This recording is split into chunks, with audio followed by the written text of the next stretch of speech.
സമയത്തെക്കുറിച്ച് അവൾ ഓർമ്മപ്പെടുത്തിയതാവുന്നു. എല്ലാ സമയവും അവളെ ഓർക്കണം എന്നാവുന്നു. ഏതൊരു പ്രണയിക്കും പങ്കാളിക്ക് നൽകാവുന്ന മികച്ച സമ്മാനമാണ് സമയം.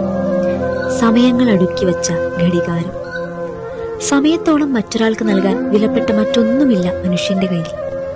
നിങ്ങളെ ഒരാൾ സ്നേഹിക്കുന്നുണ്ടോ എന്നറിയാൻ സമയം മാത്രം കണക്കാക്കിയാൽ മതി. എത്ര സമയമാണ് അയാൾ നിങ്ങൾക്കായി നീക്കിവെക്കുന്നത് എന്ന്. സമയം മനുഷ്യനെ സംബന്ധിച്ച് ആയുസ്സാണ്.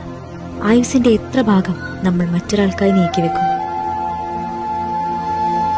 കുറ്റവും ശിക്ഷയും ഒരാളിൽ, യുദ്ധവും സമാധാനവും ഒരാളിൽ, മനുഷ്യനും മൃഗവും ഒരാളിൽ. മനുഷ്യൻ എത്ര സങ്കീർണമായ പദമാണെന്ന് ബോധ്യപ്പെടുന്നു. കെട്ടുപിണഞ്ഞു കിടക്കുകയാണ് ഉടൽ മുനമ്പിൽ, ശരിക്കും ഒരു മുനമ്പിൽ.